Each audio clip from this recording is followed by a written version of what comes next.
মর্যাদা রক্ষায় বাংলাদেশ জাতীয়তাবাদী দল সব সময় কাজ করবে।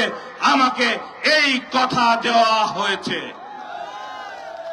আমিও কথা দিয়েছি, যেহেতু মুক্তিযুদ্ধের সপক্ষের শক্তিকেই বাংলাদেশকে রক্ষার জন্য কাজ করতে হবে, আমাদের ঐক্য প্রয়োজন।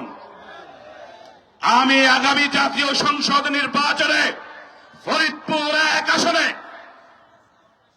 বিএনপির মনোনীত প্রার্থী জনাব খন্দকার নাসিরুল ইসলামকে আমি আমার সমর্থন ব্যক্ত করছি। ভাইরা আমার, আপনারা এখানে যারা উপস্থিত আছেন, বাড়িতে মা বোনদের আমার সালাম পৌঁছে দেবেন।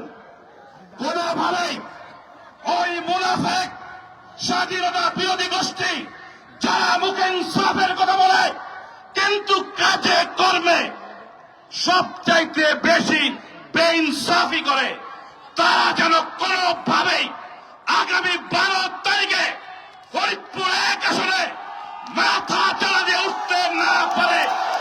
আপনারা একসাথে একযোগে ঐক্যবদ্ধ হয়ে কাজ করবেন।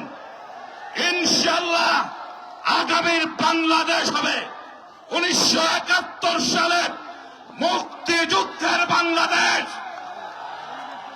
এই বাংলাদেশে ফরিদপুর 1 আসনে স্বাধীনতার সপক্ষের শক্তি জাতীয় সংসদে কথা বলবে, এটি আমার এবং আপনাদের সকলের নিশ্চয়ই প্রত্যাশা।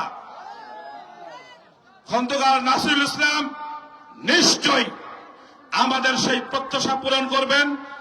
বাংলাদেশ জাতীয়তাবাদী দল ফরিদপুর 1 আসনে প্রত্যেকটি মানুষের সঙ্গে সমান ভালো ব্যবহার করবে, এটি আমারও প্রত্যাশা।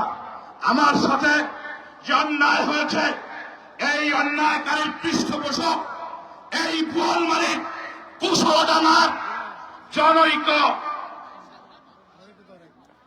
জোনায়েদ হোসেন, যার মা এবং বাবা একটি স্বাধীনতা বিরোধী রাজনৈতিক দলের সক্রিয় সদস্য।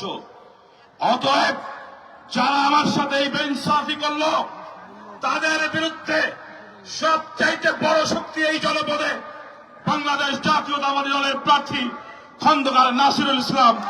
আপনারা তাকে সমর্থন জানিয়ে ওই বেইনসাফির উপযুক্ত জবাব আগামী 12 তারিখে দেবেন। সবাই ভালো থাকবেন। ইনশাআল্লাহ আপনাদের সঙ্গে আবারও দেখা হবে। আল্লাহ হাফেজ।